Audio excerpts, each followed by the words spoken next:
So hey guys, welcome to my channel Rich फंडे, जहां पर हम आपको रिच बनाने के सारे फंडे क्लियर करते हैं।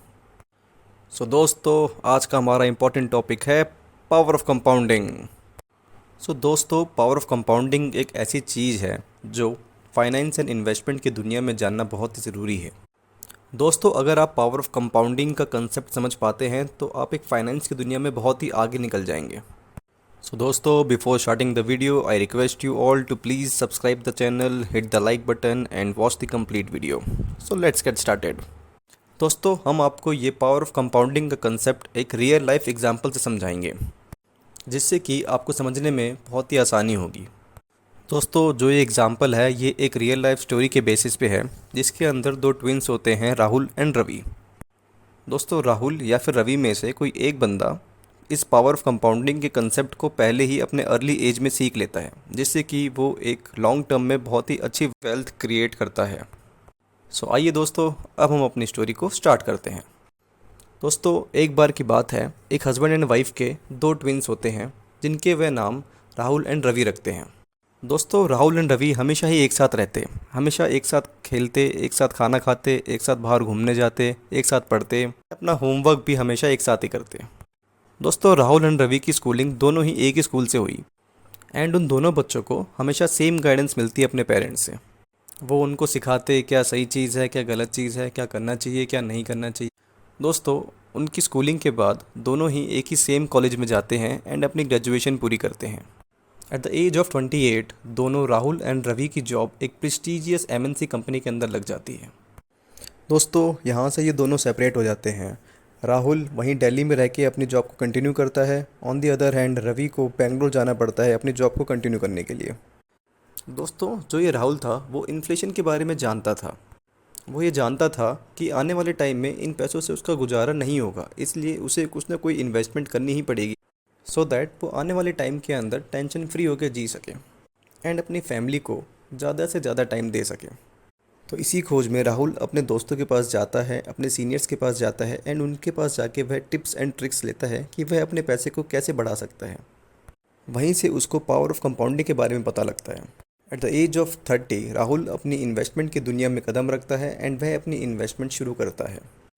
राहुल एक प्लान बनाता है कि वो अगले 10 साल तक 10,000 की SIP हर मंथ करेगा एंड वो ठीक ऐसा ही करता है। ऑन दी अदर हैंड जो रवि होता है वो बेंगलोर में जाने के बाद एक अपनी अलग सी लाइफ जीना स्टार्ट कर देता है।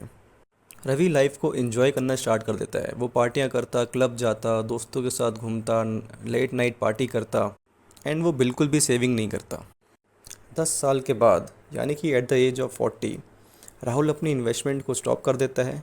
वहीं पर रवि को अब टेंशन अनफिकर हो जाती है कि उसके अब तक कोई भी सेविंग नहीं की है।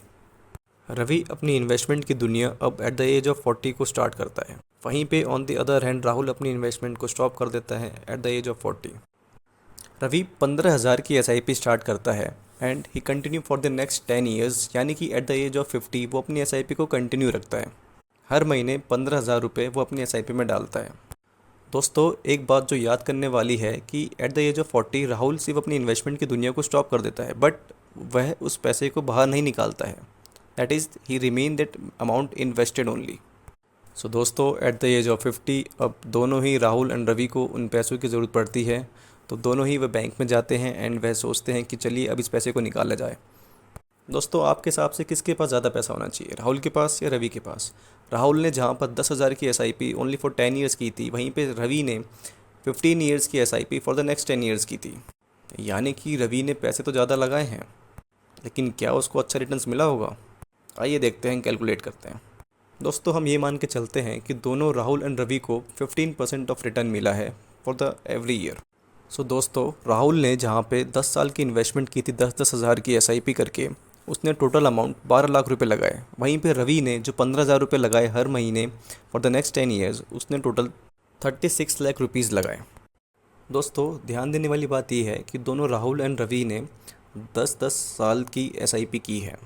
हालांकि राहुल ने 10,000 की SIP की थी, वहीं पे रवि ने 15,000 की SIP की थी। दोस्तों, एक और बहुत ध्यान देने वाली ये है कि राहुल ने जब अपनी इन्वेस्टमेंट को स्टॉप किया था एट द एज ऑफ 40, उसने वो पैसे को बाहर नहीं निकाला था। यानी कि वो पैसे 15% की रिटर्न से हर साल बढ़ते रहे। दोस्तों at the age of 50 Ravi के पास होते हैं total 41.8 lakhs. On the other hand Rahul at the age of 50 उसके पास होते हैं 1.13 करोड़ रुपीज़। अब अगर ये दोनों उस पैसों को अगले 10 साल तक इन्वेस्टेड रहने देते हैं, उन पैसे को नहीं निकालते हैं, तो आइए देखते हैं वो पैसे कितने बन जाते हैं। So at the age of 60 Ravi के पास होते हैं 2.27 crore rupees and on the other hand Rahul के पास होते हैं 4.57 करोड़ रुपीज़। दोस्तों यह देख के रवि कंफ्यूज हो जाता है एंड वह सोचता है कि यार मैंने तो राहुल से पैसे भी ज़्यादा लगाए। हर मंथ उसने 15,000 की एसआईपी की थी, on the other hand Rahul ने तो बस 10,000 की थी, फिर भी उसके पास में से ज़्यादा पैसे हुए। ये कैसे हुआ? वो राहुल के पास जाता है एंड उससे पूछता है, भाई दोस्त ये तुमने कैसे किया? एट दैट टाइम राहुल उसको समझाता है द पावर ऑफ कंपाउंडिंग का मैजिक। सो दोस्तों क्या है पावर ऑफ कंपाउंडिंग का मैजिक, आइए जानते हैं। सो दोस्तों सिंपल लैंग्वेज में बोला जाए तो पावर ऑफ कंपाउंडिंग का मतलब होता है इंटरेस्ट पे इंटरेस्ट मिलना। मतलब आपका जो भी प्रिंसिपल अमाउंट है, दैट इज़ आपने जो भी इन्वेस्टमेंट की है उसके ऊपर जो आपको इंटरेस्ट मिलेगा वो नेक्स्ट ईयर आपके प्रिंसिपल अमाउंट में ही ऐड हो जाएगा, जिससे कि आपका नेक्स्ट ईयर के लिए प्रिंसिपल अमाउंट यानी कि आपकी इन्वेस्टमेंट की जो वैल्यू है वो बड़ी हो जाएगी। हर साल आपका इंटरेस्ट प्रिंसिपल अमाउंट के अंदर ऐड होता जाएगा। आइए इसको अब एक एग्जांपल से समझते हैं। लेट्स सपोज आपका प्रिंसिपल अमाउंट 1,000 रुपीज़ है and you are getting 10% of interest. तो ईयर एंड में आपको इंटरेस्ट मिला 100 रुपये का।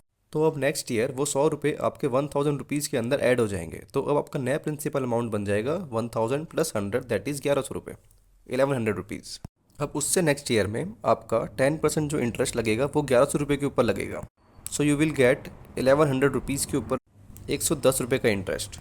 And now that amount will also going to add in to the principal amount, that is आपका 1,100 रुपये प्लस 110 रुपये दैट इज़ 1,210। अब आपका नया प्रिंसिपल अमाउंट 1,210 हो जाएगा। अब उससे नेक्स्ट ईयर में 10% इसके ऊपर इंटरेस्ट लगेगा। ऐसे हर साल आपका इंटरेस्ट प्रिंसिपल अमाउंट में ऐड होता जाएगा, जिससे कि आपको हर साल अब ज़्यादा इंटरेस्ट मिलेगा। तो दोस्तों आई होप आपको पावर ऑफ कंपाउंडिंग का कंसेप्ट क्लियर हो गया होगा। जाने से पहले कुछ इंपॉर्टेंट टिप्स आपके लिए। So friends, if you really want to experience the miracle of power of compounding then you should start early. मतलब अगर आप सच में जानना चाहते हैं पावर ऑफ कंपाउंडिंग का मैजिक, तो आपको अपनी अर्ली एज में ही इन्वेस्टमेंट्स की दुनिया में आना पड़ेगा, क्योंकि आप जितने लंबे समय तक इस इन्वेस्टर की दुनिया में रह पाओगे उतने ही अच्छे रिटर्न्स आपको मिलेंगे। एंड फ्रेंड्स, जब रवि को इस पावर ऑफ कंपाउंडिंग के कंसेप्ट का पता लगता है तो वह सोचता है कि क्यों उसने ये इन्वेस्टमेंट की दुनिया में पहले नहीं आया एंड अपने अर्ली एज में इन्वेस्टमेंट स्टार्ट नहीं की। आई होप आप सब ये गलती नहीं करेंगे।